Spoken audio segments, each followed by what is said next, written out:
first and foremost, I just want to thank everyone for their prayers. I saw Clay's, the most recent email just asking for prayer and protection of our family during the medical camp, and God provided that. I actually got very sick the day after the medical camp, so we were able to serve and give and be present. The day after the camp, there was a kind of rest day at a different hotel, and I pretty much was in my room the entire time. Thankfully, we were traveling with doctors, and so, they didn't do any tests on me, but they're familiar with that area, and so going through some stuff, he's like, I'm putting you on this antibiotic like ASAP. So I was feeling a lot better, but I just thank you for everyone's prayers for our family. Everyone, had health. We had energy because we got up really early in the morning. We were like an hour away from the camp, so we had to drive. Anybody's ever been in Africa, rough, bumpy, dusty roads for an hour, arrive at the camp covered in dust, and then worked all day, and then an hour return. So those days of the camp, the medical camp, were very, very long, but we all had good spirits. It was humbling to me to watch these Burundian doctors, these Burundian volunteers, who many of them are living on the edge of poverty themselves, including the doctors, and they're giving back, and they're giving of their time. They're taking time off of work for these days. It was just a really humbling experience to watch, and they just, our family we thought we were going to interact with kids, but then we were pulled basically to do all the blood pressure checks. But I was watching, it was us on a bench, and then the patients, and then another group of patients, and then another group of medical students who were doing malaria, blood sugar, and all that.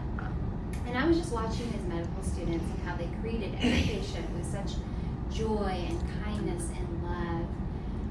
Things that a lot of these people don't see because they've seen so much war and heartbreak. And it was just, I don't know, it was really challenging to me how my facial expressions can really actually communicate God's love too. Nolan and Samoa, actually, I'm going to have you tell what you got to do a little bit. So there's 8 doctors, all doing different things. One was a pediatrician, wound care, and then one was all he does was tooth extractions for people who just had lots of pain, lots of stories coming through there. So we just you could go in almost any room and observe, and so we went into the tooth extraction room. And then Soella just put on the gloves, and she got to be the assistant, was holding the tray. He's like, I need this tool, so she sat there and watched.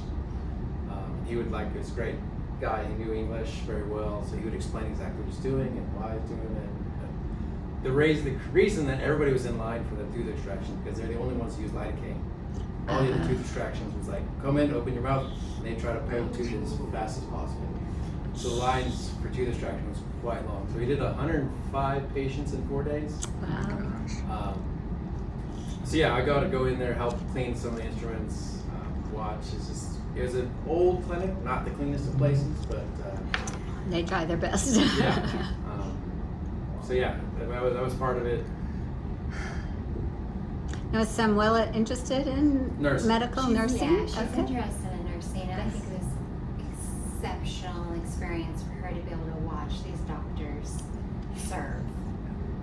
And they were all so willing to just bring her along and train her and teach her. And Addison, because she is willing and loves medicine and that stuff too, was also then later trained to do diabetes and malaria testing too. So she was okay, I'm only in Burundi can you do this stuff. Only in Burundi. But they were so willing to train, because then it was one more person so that somebody that actually is in med school could actually be doing more complicated stuff. So what do you think? I mean, they said So everything was super organized. Like they did intake forms on every single person. So according to the intake forms, they served 6,000 people in 4 days. So we arrived and the courtyard was full of people. And then we actually, being Americans, actually left a little earlier with the media team so they could go like upload pictures and stuff. But then the doctor stayed until dark, because I mean the clinic itself didn't have lights. So yeah, it was very, very dark. So they worked until they could no longer see. And they would come in, we probably should, every night they would come in, joyful, dancing, singing, which is, I mean, it's a very African thing that the love of Jesus was just bubbling out of them. They started every morning with a devotional and prayer and worship. Nolan got called on to talk. Not my strength. Not by his strength. But, so everyone there knew that we were there out of the love of Christ. So, and the people would sing in with the hymns. And it was quite beautiful. Then the other half of the travel was taking Samuela back, right? Visiting family. We visited her orphanage that she came out of. So it's still functioning. It's actually improved a little bit, thankfully. We saw kids that were being adopted, like there's a family showing up as we left. So they're still processing, but still it's not the best place. Did you have a lot of memories of it? I mean, She has quite a bit. Okay. So some of the kids that were there that she played with are now like, it's kind of the family that does it. So she still met some of the people that were still there. So the same family that was there running it are still there, so she knew them. So she knew they call her center director, the shelter director, and then her 3 children. So Samuela was good friends with them, so she was able to at least say hello.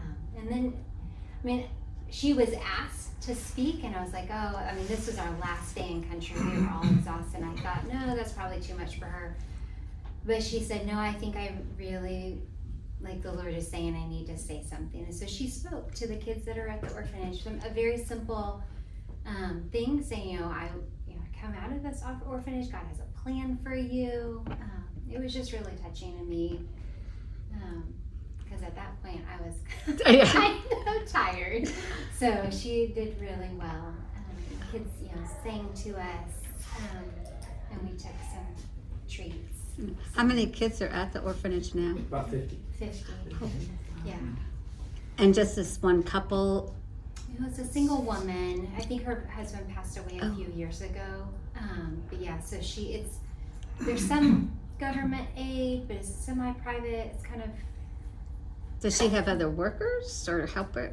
I think so. Yeah, we didn't see anyone, but there could have been. We kind of arrived That's a surprise. as a surprise, so that it was a calm experience, if that makes sense. Yes, So, yes. Yeah, and then we visited another orphanage that was further into the rural mountains. I mean, like we went into the middle of nowhere. And then also a church where we actually met with widows and gave them food and cloth, the long cloth, because something that I found in our trip there, the Church of Burundi is struggling. Most of the pastors have no biblical training. They're elected to be a pastor because they're influential, but they have no biblical training. And so these widows, there were 50 of them-ish. Most of them are former pastors' wives, but the church is not caring for them. So, this organization cares. They came in, gave them food and all of that. But it gave me I now can pray for the Church of Burundi because they need biblical training. So we saw some really amazing things, and then just some sad things. And these, the people that were treated, this is not just something kind of convenient. If you weren't there or y'all weren't, they just wouldn't get. And many of them walked for miles to get there, because the orphanage or the church that we visited with the widows, I don't know how long distance it was those kids in that area walk down to the medical camp. And we were in a bus for 25, 30 minutes. I have no idea how long it took them to get down to the medical camp to be treated. So, yeah, it's very difficult for them to find treatment. So this organization, do they just do this certain times of the year where they go for like a 4-day stint and then this is just one of those times? And the you doctors, can, Jars of Love, they're Okay. mostly doctors in Burundi. One has moved to Canada, he came back for it. They do the health camp once a year, but they're also trying to reach out with the adoptive guy we work with. He's trying to get those doctors into orphanages more regularly. Because the one orphanage with the young kid is much cleaner, the kids are doing well. So one of those orphanages was a lot of sickness, a lot of things going on, so they just need to see. So they're trying to work those doctors in more things, but yeah, the medical camp is once a year. How was the water? Did they have wells and things, or is that another problem? Because I know. We did see wells around there, some cisterns, but water is big. Like Samoa's shelter is in the city, so they have access to city water, but she didn't have it when she was there. So that's one of the major improvements, is they have access to city water.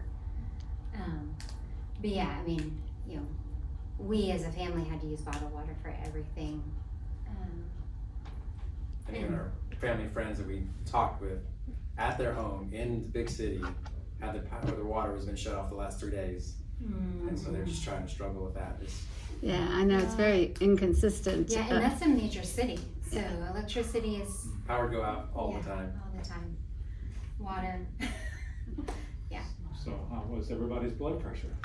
No, oh goodness. I've never seen such high numbers. Oh, So like 200 over 100 for a 30-year-old. Wow. Really? I mean, it was shocking. You know, the first day we actually had them sit to the side and say, wait here for 20 minutes and we'll take it again. Because that's kind of standard procedure. Because I mean, they've been walking, this is stressful.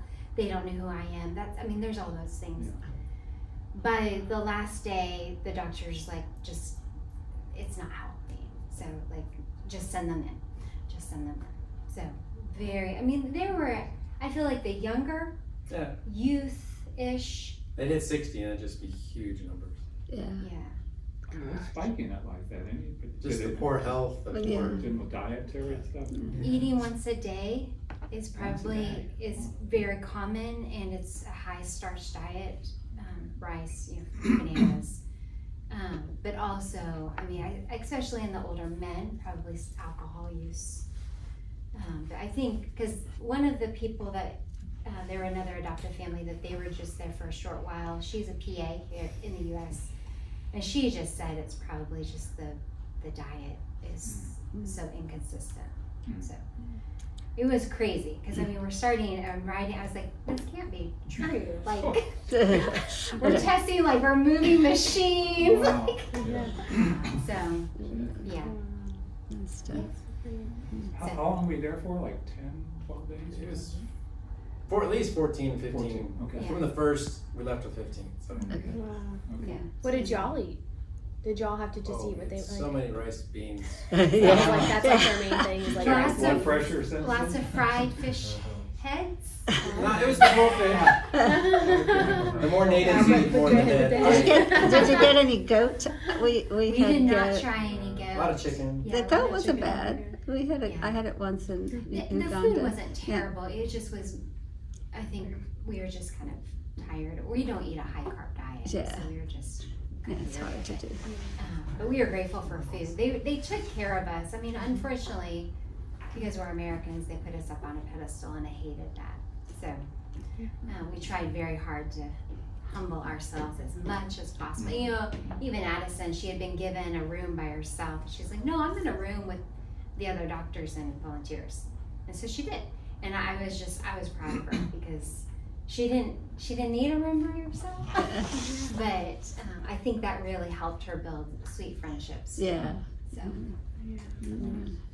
thank you for letting us share. Yeah. If anybody else has further questions, feel free to ask us after. But 2 weeks in a third world country in a rural area is very challenging. It is. I was super grateful yesterday when I walked into Costco. Yeah. Thanks for sharing. Absolutely. I can remember our time in Nicaragua.